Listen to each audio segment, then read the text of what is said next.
Hello, my name's Tom Rye. I'm Vice Principal and I'm also a computer science teacher. I'm here to talk to you about automated marking and also whole class feedback models for marking to support reducing teacher workload. I've made a web app called Fast Feedback, which has automated my school's marking policy. I'm looking for schools, willing tech people who are interested in AI in the classroom to work with me next academic year on expanding the web app. It will be completely free. I'm looking for people who are really keen and want to be part of something that I hope will support reducing teacher workload. I've been awarded £20,000 by the Shine Trust to help expand the app. So, first of all, there's the link to the app. We're very much focused on rapid marking, feedback and reteach, support improving the outcomes of young people, especially disadvantaged young people. So for my school, the marking policy does absolutely work. We have a whole class feedback approach.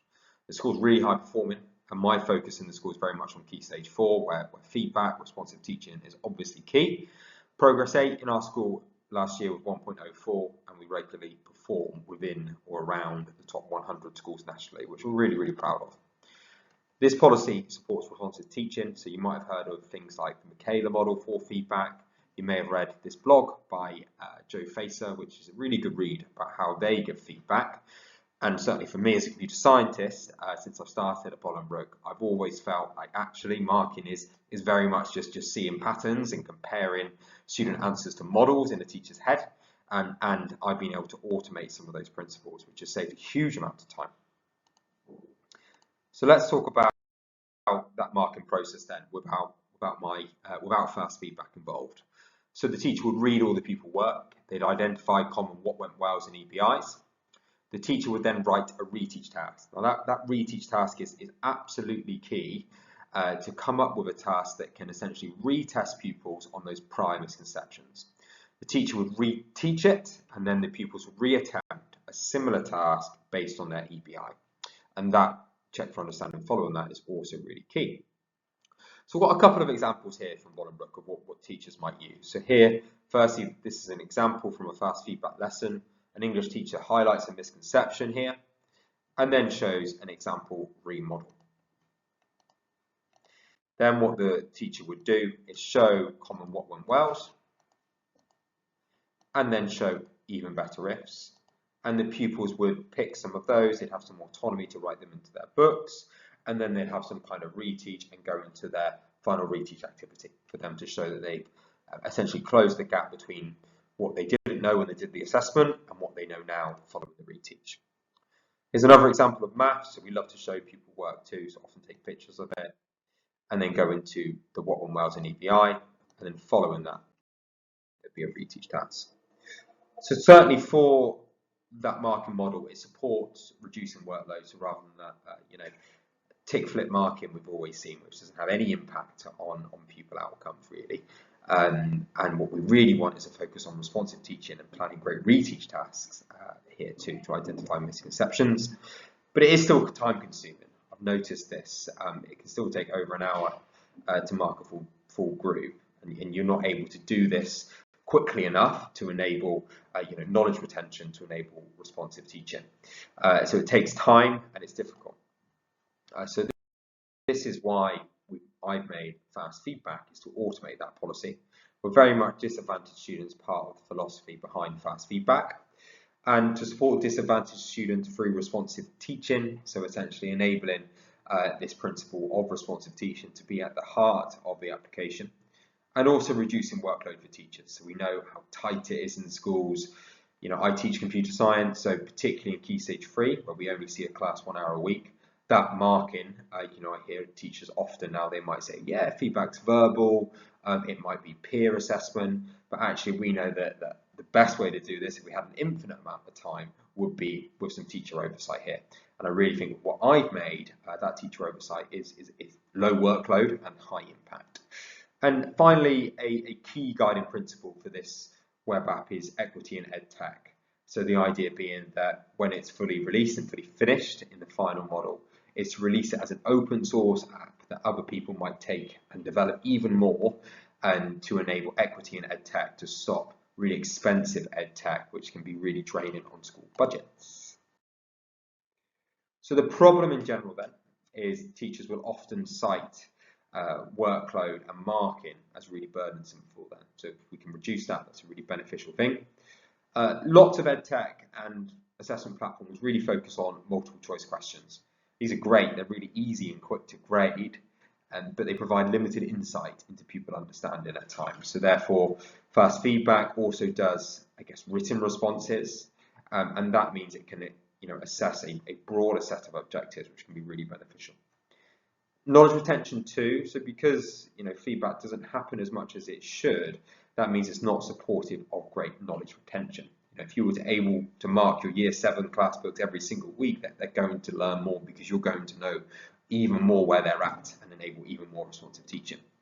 The reading gap as well, so one of the key tacits of fast feedback is that for the reteach task, it's always a reading task, and that can be targeted at the reading age of that student or at that group, which is really beneficial.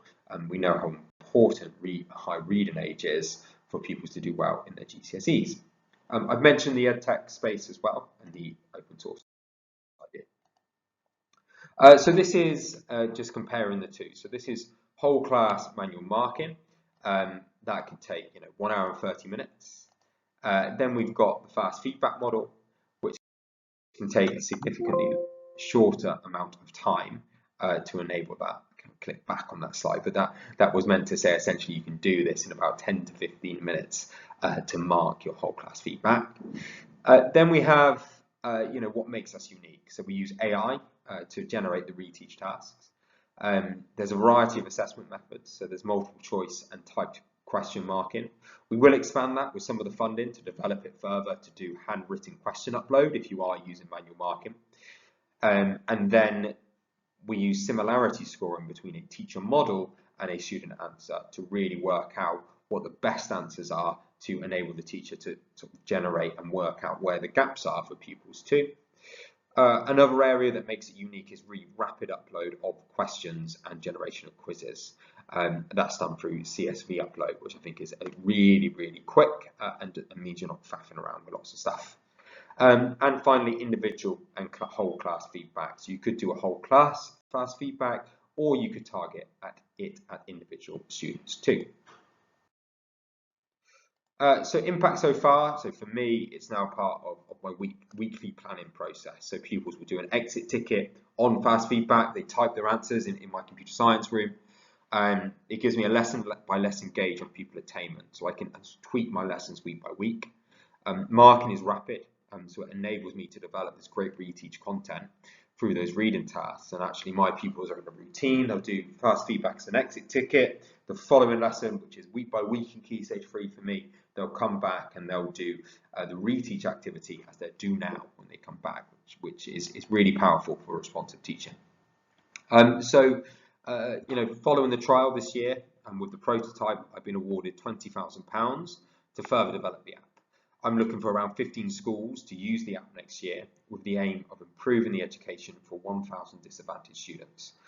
So I'm keen to work with you if you like AI in education, no matter what subject you're in. I'd love to hear from you to think about how we could work together. There wouldn't be a cost involved in it, and it may really help your marking and responsive teaching too.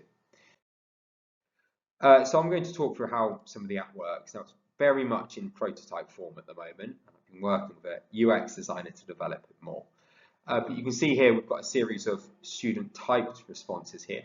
Each of these responses is ran through an algorithm, and each of those responses is then compared to a teacher model.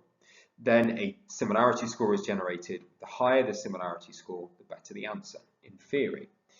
So then we've got the similarity score in here, and that will give me some idea of where I need to focus that reteach, and also where I can come up with the what went wells and EBIs. So what I usually do is I pick the questions with a high similarity score. That might be my what went wells. Then the EBIs might be different for different pupils, but it might be the ones with the lower would be the ones with the lower similarity score. Then I can generate the reteach content, which is done through AI, and I can select a particular question that I want to generate reteach content for, and then I can assign that feedback to the class digitally, or I could just generate a worksheet as well, which could be printed and stuck into people's So let's go through some of that marking process. So here I've selected a question my year 7 struggled with. So in Scratch, what is a sequence? And my model for that is the computer executes each instruction one after another. A really important concept when you're learning about programming in the early days. So pupils struggled with it. So then I've clicked generate reteach content. Sorry, that just happens in this school. So I click generate reteach content, and it comes up with a reading task for me. I don't put any personal data into a language model here. It's very much secure with a call here to generate that. And that's a reading task that could be targeted at particular reading ages for your pupils, depending on the ability. But it's a reteach task based on that question and model, and it helps pupils to engage in some of this content. It also comes up with some questions. So once they've read that, once you might model it again as well, they then answer a series of questions about the reading task that they've just done. And the principle being that once they've done that, they've reassessed themselves, and you can then check it to see if the gap is now closed. It can also do multiple choice marking. You're familiar, I'm sure, with multiple choice quizzes and how great they can be for testing knowledge retention. You won't be able to see it all, but this is you can see the red there indicates pupils haven't got that mark on that question. So then I can select that question from the drop down, generate reteach content, and then put that onto my feedback page for pupils to complete. So thank you so much for listening. I'm keen to work with lots of you. If you're interested in AI, if you're interested in using the platform next year, you don't have to be a computer science teacher. All I'd say is that I've already made lots of quizzes for computer science teachers. But drop me an email, tom@fastfeedback.co.uk. You can also contact me directly through fastfeedback.co.uk. Have a look at the site, look at the video. Yeah, £20,000 that will be invested in further development of the site, adding additional features like uploading handwritten responses from pupils, and perhaps you can scan those with a smartphone to upload them into the algorithm. And yeah, looking forward to working with you. Hope this was useful and you've seen some applications of AI and what perhaps the future may look like. But thank you so much.